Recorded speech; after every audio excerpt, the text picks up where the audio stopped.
A gente que tá aqui na frente de um Tribus da Itapemirim, a gente que vai falar para vocês algumas curiosidades a respeito desse ônibus, o nostálgico ônibus da empresa, produzido aí pela própria aviação Itapemirim.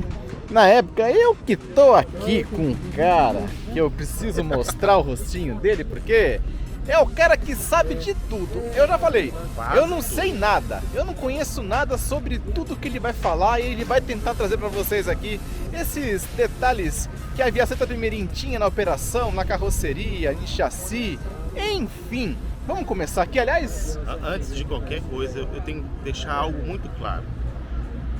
Conhecer Itapemirim é difícil, porque isso é uma caixinha de surpresa, até parafuso pode ser surpresa, então conhecer tudo é meio difícil, mas a gente se esforça para conhecer. O nome desse cara aqui é Ângelo, conhece de tudo e mais um pouco sobre a Itapemirim, as características, a operação, o que já aconteceu. Ele sabe, ele fala que ele sabe, mas ele sabe muito bem. Ângelo, vem cá, vamos lá. Vamos começar aqui, ó.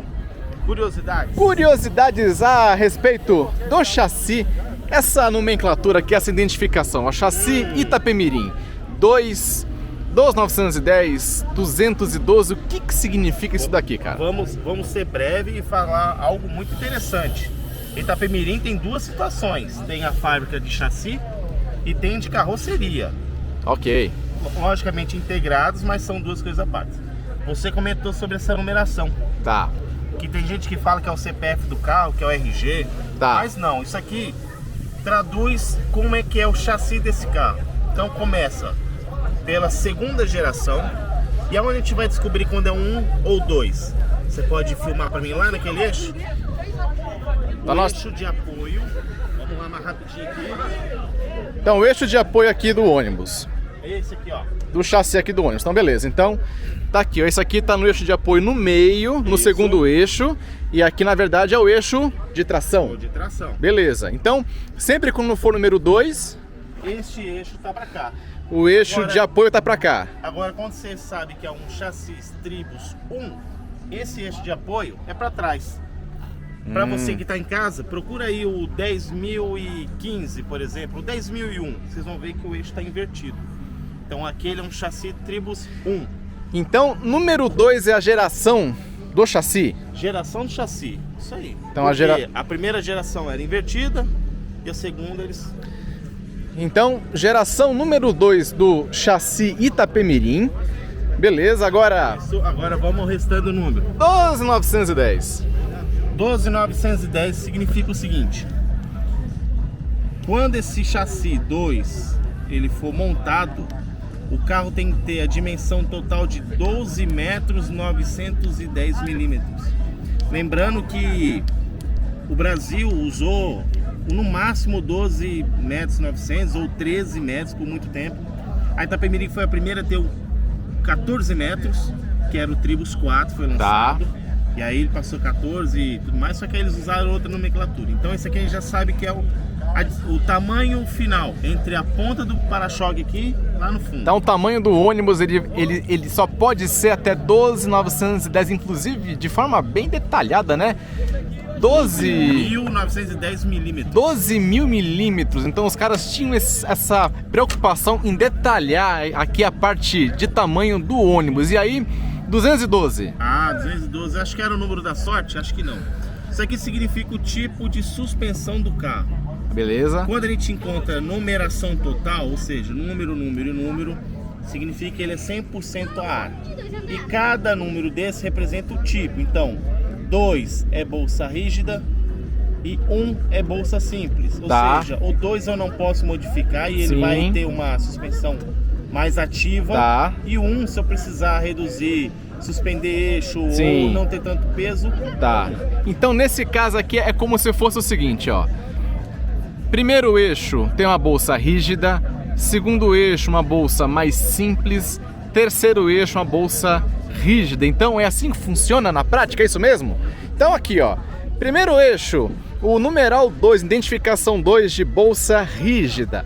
Segundo eixo, um eixo de apoio, numeral 1 e Pro terceiro eixo, como é o eixo de tração, mais uma bolsa rígida. Então é isso mesmo? Então 212, bolsa rígida, bolsa mais simples, bolsa rígida, é isso mesmo? Se a gente quiser simplificar, não posso fazer nada, ele tem que viver sempre segurando peso. Tá.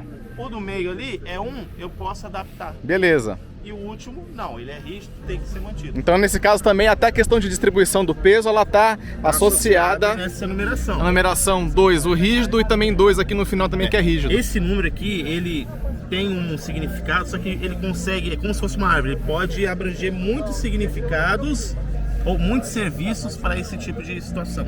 E é de se lembrar que tem o AR1, AR2, que é a AR apenas no 1 ou a AR em 2 eixos e assim vai. Geralmente o AR você vai encontrar muito no Superbus.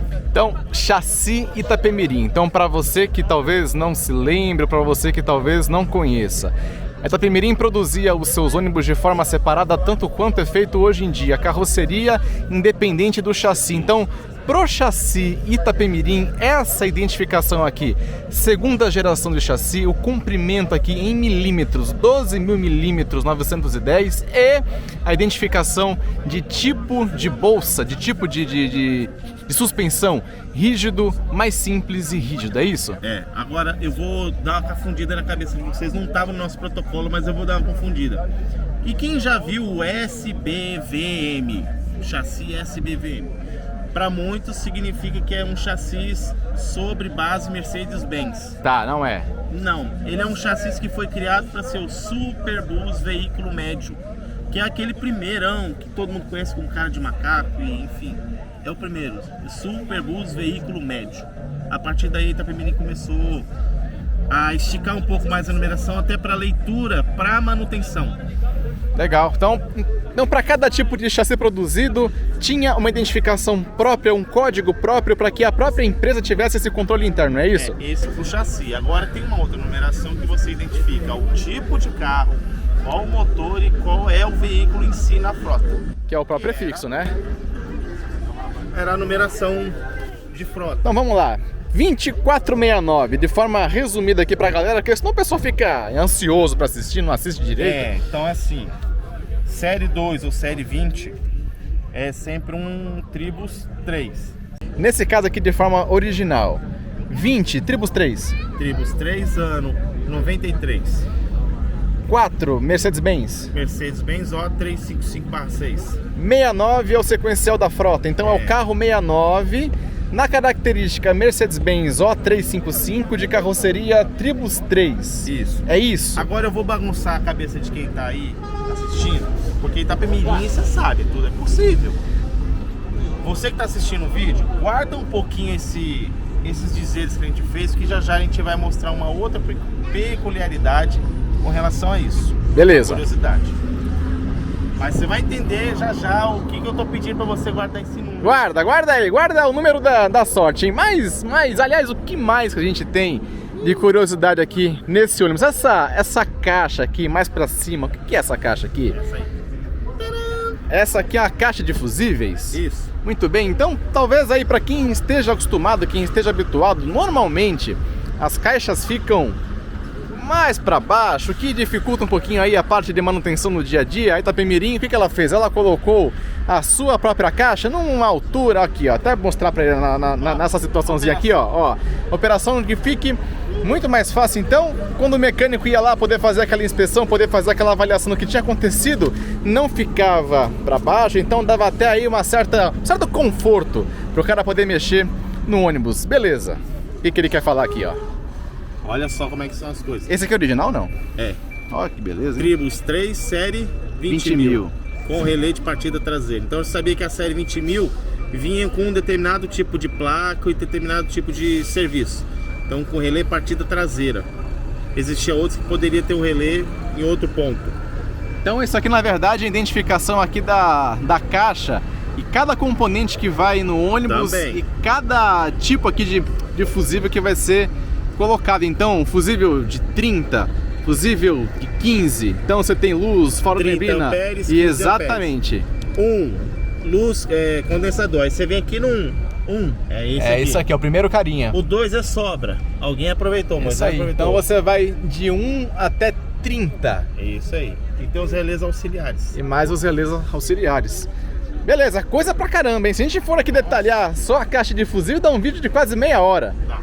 O que mais a gente tem aqui no aspecto de curiosidade sobre o Tribus, sobre essa empresa? Ah, peraí. Sobre essa empresa aqui, hein? Aviação Itapemirim.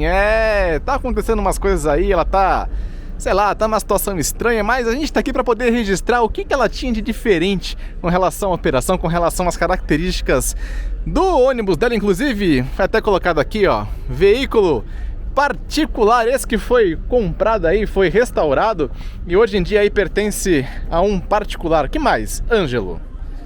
Trazer uma outra situação que já vem de herança. Esse é herdado. Herança. Ok. O bagageiro dele, a altura. Dizem por aí que a ideia era que já que os ônibus iam para o Nordeste, precisava transportar bastante bagagem. Mas seu Camilo e a sua equipe nunca pensavam numa coisa só, pensava em várias. Tá. E aí a gente volta lá no Ciferal Dinossauro, Ciferal Líder, na verdade, não é Dinossauro, tá. Líder, Diplomata. Por que já começaram a vir com um bagageiro alto? Para ter a possibilidade de transportar itens que pertenciam ao grupo. Então, por exemplo, aqui dentro cabe uma lata de leite da fazenda Pindobás. Poderia colocar aqui e transportar. Pindobás? Pindobás. Ou Pindobas. Aí é... Deixa eu virar a câmera aqui só para talvez explicar para vocês. Vamos lá. Olha só. Ônibus trucado, quase 13 metros de comprimento. Às vezes não tinha nem bagagem para transportar nesse bruto aqui. Ó, vamos aproveitar e fazer um bagageiro um pouquinho maior para tentar ir transportar entre localidades, é isso? Isso. Lata de leite direto da fazenda. Existia um pensamento de poder carregar pedra da Mar Brasa, só que aí já não ficou tão viável. E detalhe, direto da fazenda própria do dono do Itapemirim, do senhor Camilo Cola. Então eu transporto o passageiro, também transporto um pouquinho de leite para poder vender na outra cidade, enfim, já faço aquele comércio transportando no meu próprio ônibus. Olha a visão de empreendedorismo desse cara, hein? Pense vocês, hein? Você transporta o material interno da sua empresa, você transporta carga, você transporta itens que de curta ou média distância também pertencem à empresa. A gama é gigante. Então, para quem tinha capacidade de produzir os seus próprios ônibus, tanto a parte de chassi quanto carroceria, fazer a carroceria que fosse aí boa para a operação dele e ainda ter o diferencial de pensar no que talvez ele pudesse transportar no bagageiro para ganhar um dinheirinho a mais, para poder ganhar aí qualquer trocadinho a mais, ó. Ou economizar. Ganhar dinheiro. Vamos ganhar dinheiro. O que a gente puder ganhar dinheiro, vamos ganhar dinheiro. Eu tenho certeza que esse que era o pensamento do cara. Beleza.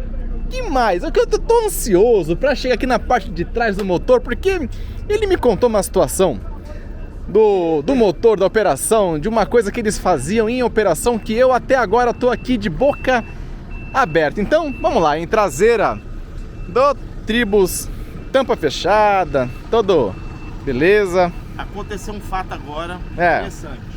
Daqui a pouco a gente vai naquele carro para trazer uma das situações gostosas da Itapemirim para evolução e revolução do transporte. Não, vamos lá agora lá.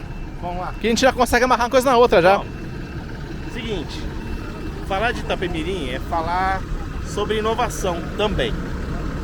Então existiam alguns problemas e a engenharia detectava. Então, por exemplo, um deles é esse aqui, ó. Vamos chegar perto aqui. Não atrapalhar o menino. Bom, não sei se o áudio vai ficar tão forte, mas eu queria que você que está aí vendo identificasse o seguinte: para eu mover a hélice aqui do arrefecimento que cuida do radiador, eu tenho uma correia que passa por outra peça que desce para cá, certo? Então a gente tem 1, 2, 3 módulos e 2 correias. Vamos lá no outro? Aí tá. Então, isso daqui, a gente não conseguiu deixar claro.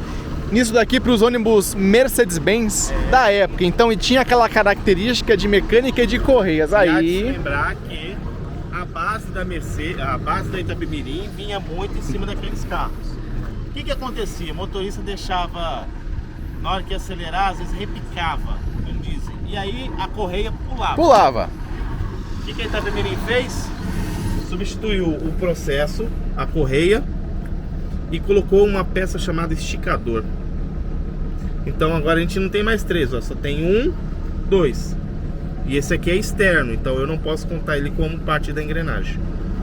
Então a engenharia viu, identificou, corrigiu. Aí a Mercedes veio, olhou, falou, vamos replicar para todos os outros modelos. E aí tornou isso. A Mercedes falou assim: olha que legal que fizeram, vamos copiar pra gente começar a usar nos nossos ônibus. Então, naquela característica com 3 polias diferentes, Isso. agregadas à mesma função, mas aí de vez em quando, como se dava aquele giro ali a mais e tal, quando você fazia, ele pulava a correia e pulava fora. A Itapemirim, Esse aqui pulou, ó. a engenharia da Itapemirim desenvolveu aqui uma peça separada dentro da sua garagem, dentro do seu setor de engenharia, colocou, deu certo, e depois a Mercedes-Benz começou também a colocar nos seus ônibus aí, fazendo uma boa cópia de uma boa solução criada pela empresa. Mas, Ângelo, me fala o seguinte, aliás, vamos lá, vamos virar aqui novamente, hein? Vamos até encostar aqui, ó. O que ele me falou, Diogo?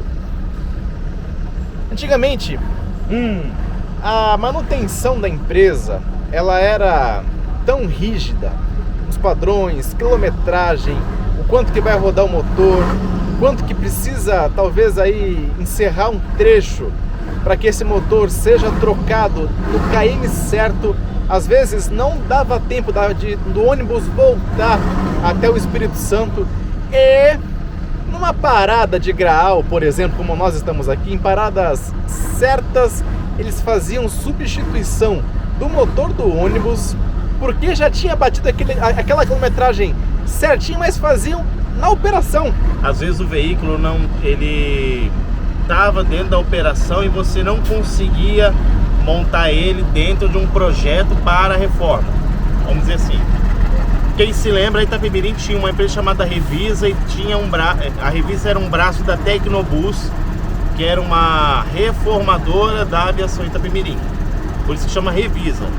Reformadora Aviação Itapemirim S.A. Olha quanta informação, hein? O veículo ele tinha um prazo para rodar e retornar para a garagem para ser feita a manutenção. Às vezes não tinha como, na correria de final de ano e tudo mais. Eu mesmo cheguei a lavar banheiro dentro da rodoviária do Tietê porque não dava tempo do carro ir para a garagem. Então o que se fazia? Qual que é o item principal de um ônibus? São 2: freio e suspensão, e o segundo, motorização. Tem que empurrar, né? Tem que empurrar o brutão, né? Aí você pensa, estourou a quilometragem para a revisão do motor. O que os caras faziam? Eu falei pra ele assim, o que fazia? Pô, não dá pra aguentar mais 200 km? Não. 300 km? Ele falou assim, não, o padrão da empresa não permite. Se bater ali naquela quilometragem, pra deixar ali zeradinho, conforme fosse no próprio, vamos lá, no próprio trecho aí, na parada. No PA, como era mais costume.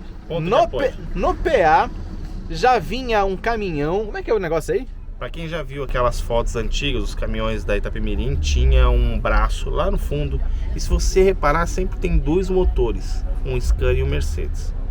Não era para treinamento, como já vi algumas pessoas falarem. Aquilo era o seguinte: bateu a quilometragem do motor, o que eu fazia? Eu vinha, parava com o caminhão atrás, saía um braço, retirava o motor que estava aqui, isso em 40 minutos a 1h30. Tem gente que fala que não dá. Dá, é fácil. Fazia isso, é simples, né? Não é fácil. Pra nós que somos aí, pros caras que era treinado, sorta Não é fácil. 16 parafusos ou sei lá quanto e tirava. Não é fácil, sabe o que não é fácil? Porque imagine vocês, Olha, a gente tá aqui, ó, na frente da traseira, digamos assim. Imagine vocês, ó só, 40 minutos, entre 40 minutos e 1h30, você pegar, você desmontar para-choque, essa parte aqui, essa trave aqui que também fica como proteção da parte do motor, você retirar o motor aqui através dos seus parafusos, enfim, você fazer aquela desmontagem básica que você consiga soltar essa peça principal. Depois você vem com um braço, puxa esse cara fora através de uns ganchos que desse gancho aqui de ferro que tem e tal.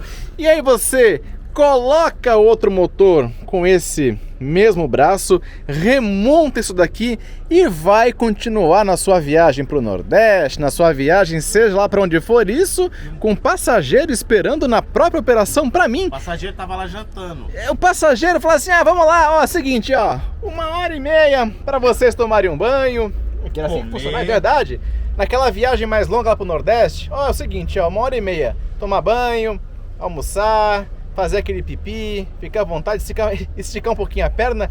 Enquanto isso, no pit stop da Itapemirim, a coisa acontecia, então eles não deixavam o motor rodar além do que era o permitido pelo próprio controle interno deles. Então é o seguinte, aquele carro vai chegar em tal lugar com tal quilometragem, é o seguinte, ó, pega, desmonta, tira o motor fora, põe o motor 0 para continuar o trecho aí numa boa. Você lembra que você falou quase agora sobre dinheiro, economia, gerar dinheiro? É para isso aí, ó. Você fazendo a troca de um motor, você perdendo 1h30 desse carro parado, é muito mais barato do que você ter o problema de um motor fundir ou ter algum outro problema. É verdade, você só vai fazer depois aquela retífica do motor, mas com o motor estando em bom estado, do que você acabar de arrebentar o motor e você ter que mexer em N outras peças a mais, em N outros componentes a mais. Esse vídeo deve estar com quase 40 minutos, não sei. Mas eu vou mostrar uma outra situação aqui, que você que está em casa, se você é um pouco mais técnico, vai falar assim, trocou o motor, mas tem o número do chassi? Vem aqui, ó. O que esse cara vai mostrar? Essa era a plaqueta do motor. E como é que você faz? Você solta 2 rebites, tira essa plaqueta e faz a troca. Mas isso hoje é impossível, naquela época. Então talvez aí para quem não saiba, o que significa isso que ele falou? O motor, ele tem que estar associado ao chassi do ônibus, aliás, ao número de chassi do ônibus. Então, os caras como tinham aí a sua própria engenharia, é o seguinte, ó, esse motor aqui com essa plaquetinha pertence a esse chassi aqui que é a parte geral de base do ônibus, mas quando nós formos trocar esse motor, a gente vai tirar essa plaqueta aqui e colocar no motor novo que foi colocado para que ele continue com a mesma associação que também está no documento do ônibus. Esses caras são sensacionais, fenomenais. Quantos cavalos tem este motor? Muito bem perguntado. Quantos cavalos tem esse motor, senhor Ângelo? Então, existem motor com 320 cavalos ou um pouco menos. Posso estar errado. Nessa parte eu não sou tão especialista. O que eu sou especialista é dizer o seguinte: se o motor 366 saiu com uma quantidade de cavalos, tenha certeza que o da Itapemirim não bate mais, porque eles faziam uma manutenção, alterava aqui muita coisa e o bicho ficava fortíssimo. Beleza. Então, sobre o motor, hein? Que coisa, hein? Os caras pegaram, desmontar motor, remontar motor na operação. Falaram assim, é o seguinte, ô seu João, só pode ficar bem à vontade, vai lá tomar o seu banho lá, pode voltar, que quando o senhor voltar, só vai sentar no ônibus com o motor 0 bala. Que beleza, hein? Que coisa, hein? Vamos voltar naquela parte que eu falei lá na frente da numeração, do 20, 469. Sim. 20 tribos 3, 4, 366. Chega um ponto que esse número aqui se perdeu. Por quê? Eu troco o motor, às vezes eu venho com o motor de um 370 e aí mexi um pouquinho. Então era um número base, mas a gente podia... Olha que beleza, hein? Olha lá! Pra quem gosta de ver motor em funcionamento, hein? Olha ela pulando.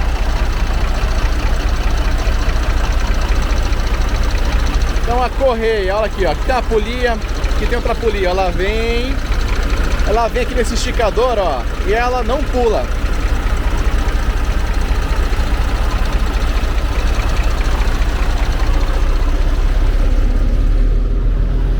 Então, curiosidades mecânicas sobre esse ônibus aqui, para o vídeo não ficar muito comprido, eu vou dividir aqui em 2 partes. A gente agora vai fazer a parte 2, que eu vou trazer para vocês na semana que vem sobre a parte de carroceria. Eu te espero no próximo vídeo, hein? Um abraço a todos e até o próximo.